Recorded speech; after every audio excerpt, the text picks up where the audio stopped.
ත්‍රිකුණාමලේ ගිනි අරගෙන ත්‍රිකුණාමලේ අනාරේ අරේ ත්‍රිකුණාමලේ ගිනි තියලා ෆේස්බුක් එකත් ගිනි අරගෙන ඇවිලියල්ලා ඇති වෙනකන් ඇවිලියල්ලා අවුරුදු 30ක් යයි නිවන්නත් නිකම් බෑ ලේවලින් මේ මහ පොළොව තෙත් කරාට පස්සේ තමයි ඔය ජාතිවාදී ගිනි දැලි නිවෙන්නේ.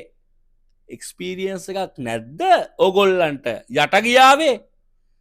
මිත්‍රවරුනි, මේ ප්‍රශ්නේ පටන් ගන්නේ වෙරළ සංරක්ෂණයකින් පටන් ගන්නවා. කිසිම හොයල්ලා බැලිලා මොකක්වත් නැහැ. මුහුද අහින තියෙන හත්බට් ඔක්කොම ගලවගෙන යනවා.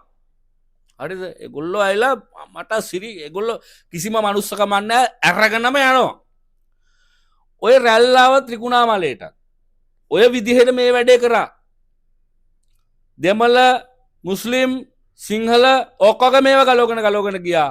හැබැයි පන්සල් භූමියේ ඉදිකිරීමක් තිබුණා. එක දමනියෙන් දුවන රනිල් වික්‍රමසිංහගේ ත්‍රිකුණාමල සංවිධායකගේ දෝඩි. හරිද? ඇයගේ කැෆේ එක අයින් කරන්න තරා ස්වාමින් වහන්සේ කෙනෙක් ඉඩ දුන්නේ නැහැ. ඒ ස්වාමීන් වහන්සේ තමයි ඔය කාශ්‍යප ගෙන්නලා නාට්‍යයේ ප්‍රධාන චරිතය රඟපාන ස්වාමින් වහන්සේ. මෙච්චර කාලයක් හදාගත්තු නැති පන්සල හදාගන්නේ ඇයි? අන්න අර ස්වාමින් වහන්සේ මැදිහත් වෙලා අර කැප එක ඉවත් කරන්නම් කියලා සතියක් ඉල්ලගත්තා. ඊයේ දවසට අද තමයි අර කැෆේ එක ඉවත් කරන දවස. ඊයරා මොකද කරේ? 11 ගානට බුදුරන් වහන්සේගේ පිළිමයක් ගෙනත් තියාගෙන මහරෑ ඉඩම් වල වැටවල් ගහනවා, පන්සල හදනවා. යකෝ, බුදුහාමුදුරුවන්ගේ ධර්මයක නෙවෙයි. උඹලා වරද්දගෙන තියෙන්නේ, වරද්දගෙන නෙවෙයි. උඹලා පන්සල වල ඉඩම් හොය උඹලන් ඒවා සල්ලි හොයනවා. බුදුහාමුදුරුවන්ගේ ධර්මය ඕක නෙවෙයි. බුදුහාමුදුරුවන්ගේ ධර්මය ඇවිල්ලා ෆිලොසොෆි එකක්. ඔය උඹලාගේ කඳු කපාගෙන මේ රටේ දේවල් නැති කරන එක නෙවෙයි. අනිත් එක ඔය ඔප්පුවට කොන්දේසි තියෙනවා. ඔය ඔප්පුවේ කියලා තියෙනවා බිල්ඩින් හදන්න ඔය ඔප්පුවේ කොන්දේසි නෑ. අනිත් එක ඔය ඔප්පුවට ඉඩමකුත් දීලා පන්සලකුත් තියෙනවා.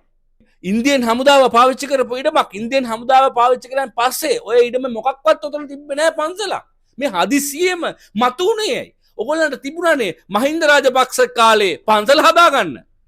ඉඩම් හොය ඒවට අයිතිකාර මොකද්ද? බුදුහාම ධර්මයේ දේශනා කරන්න අත්හැරීම ගැන ධර්ම දේශනා අත්හැරීම ගැන අල්ලගන්න එපා. ඔහොම ඔයගොල්ලෝ ඉඩනුත් අල්ලගන්න, ඔයගොල්ලෝ ගෑනුත් අල්ලගන්න, ඔයගොල්ලෝ සල්ලිත් අල්ලගන්න. ඔයගොල්ලන්ට උච්චර තණ්හාවක් බුදුහාමුදුරුවෝ කිව්ව අතාරින්න කියලා. ඔයගොල්ලෝ අපිට කියා දෙන්න මේ ජීවිතේ අපි ආස කරන දේවල් අතාරින විදිහ. තව ආස කරන්න මොකද්ද මේ?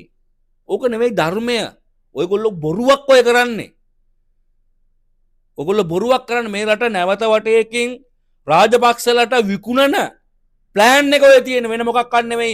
මේ රට අඳුරු කරන රාජපක්ෂලා ජාතිවාදීන් බලයට ගෙන ප්‍රොජෙක්ට් එක ඔය තියෙන, වෙන මොකක්වත් නෙවෙයි. ඒක ඇතුළේ තියෙනවා මංකොල්ල කෑම.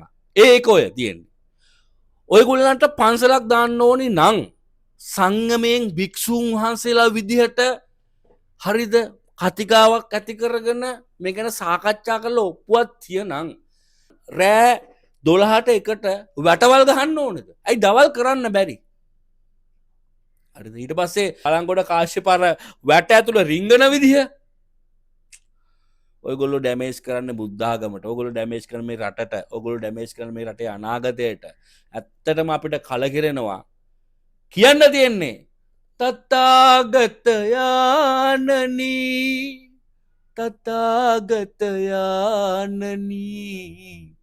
දුක දැනුණා, දුකට හේතුව තේරුණා.